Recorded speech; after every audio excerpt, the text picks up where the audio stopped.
Well, I, like everyone else around the globe, have been tuning into the interviews you've been doing recently. And it's funny because when people refer to your rants, I always think back to when you were in New York City working on your very first album. I'll never forget, you went up to do an interview on Hot 97 for their morning show, and throughout the whole interview, you were trying to convince them that you could rap. They definitely didn't like Kanye West at that time, and that's fine, because not everyone has to like Kanye, but they were very rude and offensive, and that's the part that got me. And the worst part of the whole interview was at the very end when they said, okay, when's your album coming out? When's the release date? And you paused because I don't think you had a release date at that point. And they jumped right in, cut you off, and went into a commercial break, and that was the end of the interview. As someone who had known you at that point, it offended me. I was like, wow, this is crazy. And I remember hitting you up right after to say, yo, fuck them, do you, this music has to come out. So now, fast forward, I look at what's going on, and I just feel like, in theory, your fight is the same. The players are different, and your voice travels further. That's really the only difference. So I wanted to offer you some encouragement again. Sometimes I feel like you have to know someone to any extent to really be able to reach them. So I hope that my message today connects with you. And even though it may sound comedic, it's not. It's how I truly feel, and I always keep it 100. You probably remember that. So after the Sway interview, I asked myself, what is the issue and what is the solution? Bottom line. And I feel like the issue is control or lack thereof, and the solution is ownership. And I'm not just talking ownership and creative ideas, because we know you have that. I'm talking business ownership. So for you, I, along with my team, we took a 2-hour drive south of Atlanta to Vienna, Georgia, to visit a cotton field and a cotton gin. So it is with this in mind that I present to you the top 5 reasons why you, Mr. West, should be growing cotton. So the number 1 reason I think that you should start growing cotton is for control. To be in the fashion and apparel, and even consumer products business, it's a good idea to control at least one material that you know you're going to need. And when you have cotton, you can generate revenue. And when you have revenue, you don't have to worry about someone just paying you a royalty. So the number 2 reason that I think that you should grow cotton is because of your family. We all know that historically cotton fields are ran by families and passed on from generation to generation. Not to mention, I'm sure that your fiance Kim would appreciate getting a higher return on her investment from using Kanye's cotton. And let's go back to the generational thing. How crazy would it be to leave your daughter north a cotton field one day? In your own words, ain't nobody doing that. So the number 3 reason that I think you should grow cotton is for job creation. You always talk about Steve Jobs and Walt Disney for their creative innovation, but let's not forget about the fact that they built empires that employ people. By getting the best cost on something, which you'd be doing with cotton, you make more money. And when you make more money, you can hire more people to carry out the ideas and visions that you have to change the world.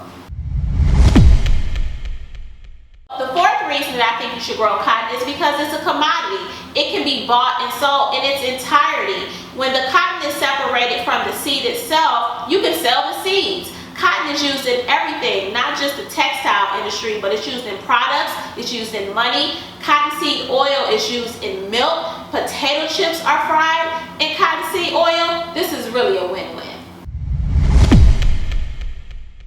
The 5th reason that I think you should grow cotton is because it's just genius. And if you don't consider it, you're marginalizing yourself. And to the man who put Confederate flags on t-shirts, this only makes sense. Plus, as a business owner, to not control at least one part of the supply chain, you tell me who's the new slave. So, I wonder what Kanye's cotton would look like. Well, check out some clips from when we went to Vienna, Georgia to visit a cotton field in the Coley Gin Company.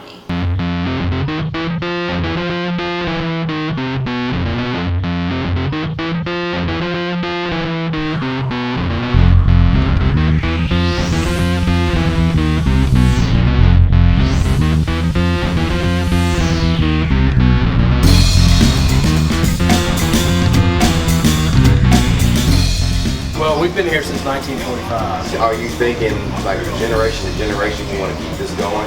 Yeah. I mean, you know, it's so I'm the fourth generation that's been here managing this site. I've got kids of my own, so hopefully one day they'll be able to take it over from me.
Based on a couple assumptions and some numbers that I already know. So let's just assume you have 10 acres of land, which you probably already have. That's nothing.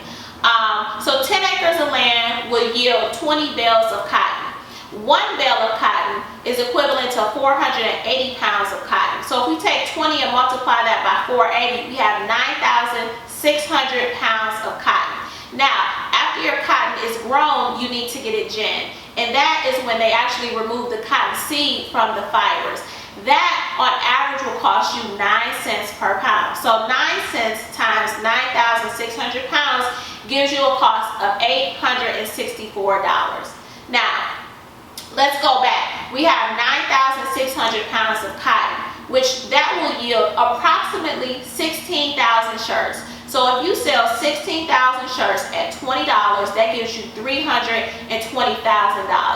Now obviously you had to pay for the land, you had to pay for the seeds, you had to get it ginned, and then you also have another cost to the textile plant so they can actually take it from dirt to shirt. So all of that in total is still well within $13 million and definitely within your means. Yo, this is making not only cents, dollars, and cents. Yay.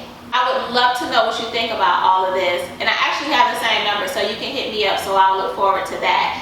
To all the viewers out there, I just want to say thank you for checking out my video. I am by no means a cotton expert, but I am an entrepreneur of over 12 years. I've had success and failure, but the failure is actually where I learned the most. And I just want to say to everyone, no matter what your dream or passion is, don't just think outside the box. Think inside, outside, to the left, to the right. Just think. Give me your thoughts on Twitter, Instagram. You can follow me, hit me up at FBI's World.